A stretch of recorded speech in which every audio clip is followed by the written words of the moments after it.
జనసేన అధినేత పవన్ కళ్యాణ్ కు మద్దతుగా పిఠాపురం నియోజకవర్గంలో రేపటి నుంచి మెగా బ్రదర్ నాగేంద్ర బాబు తనయుడు మెగా ప్రిన్స్ వరుణ్ తేజ్ ఎన్నికల ప్రచారం చేయనున్నట్లు జనసేన పార్టీ జాతీయ మీడియా ప్రతినిధి అజయ్ కుమార్ తెలియజేశారు. గొల్లప్రోలు మండలం చేబ్రోల్లోని పవన్ కళ్యాణ్ నివాసంలో జనసేన పార్టీ నాయకులతో కలిసి అజయ్ కుమార్ మీడియా సమావేశం ఏర్పాటు చేశారు.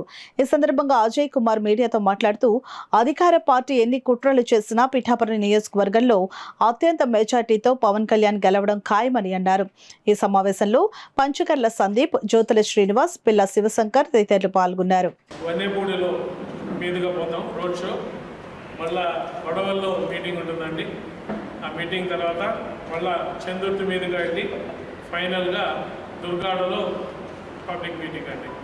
సో రేపు మా జన సైనికులకి, వీర మహిళలకి, తెలుగుదేశం తమ్ముళ్ళకి, వాళ్ళ శ్రేణులకి, అలాగే బీజేపీ శ్రేణులకి, వాళ్ళ నాయకులకి, అలాగే గొల్లప్రోలు టౌను, గొల్లప్రోలు మండలం రూరల్ ప్రజలకి, పిఠాపురం ప్రజానీకానికి అందరికీ కూడా ఈ మీటింగ్స్లో కానీ, రోడ్ షోలో కానీ పెద్ద సంఖ్యలో పాల్గొని వీటిని జయప్రదం చేయమని చెప్పి కోరుకుంటూ, రేపు అంటే ఆల్రెడీ మా పవన్ కళ్యాణ్ గారి నామినేషన్ నుంచి కూడా పిఠాపురం ప్రజలు చాలా ఉత్సాహంతో పవన్ కళ్యాణ్ గారిని అఖండ మెజార్టీతో నెగ్గించుకోవాలా, అందరూ కూడా 1,00,000 మెజార్టీ అని మాట్లాడుతూ ఆ దిశగా పయనించడానికి ఇంకా కష్టపడి అందరూ పనిచేస్తామని చెప్తున్న తరుణంలో మెగా ప్రిన్స్ వరుణ్ తేజ్ గారు కూడా రేపు ఒక గొల్లప్రోలు మండలంలో క్యాన్వాస్ చేయడానికి రావడం అందరికీ ఇంకా ఉత్సాహం, ఇంకా ఉత్తేజం నింపుతుందని చెప్పి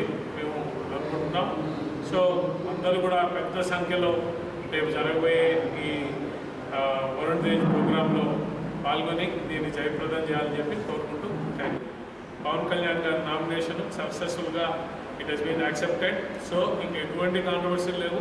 ఖచ్చితంగా కూడా ఇంకా నామినేషన్ ప్రక్రియ అయిపోయింది, స్క్రూటినీ అయిపోయింది. ఇంకా రేపటి నుంచి యుద్ధమే. రేపటి నుంచి ఉన్న ఓట్లంతా బ్యాలెట్ బాక్స్ తీసుకోవాల్సిన ప్రక్రియ మీదే ఉంటాం.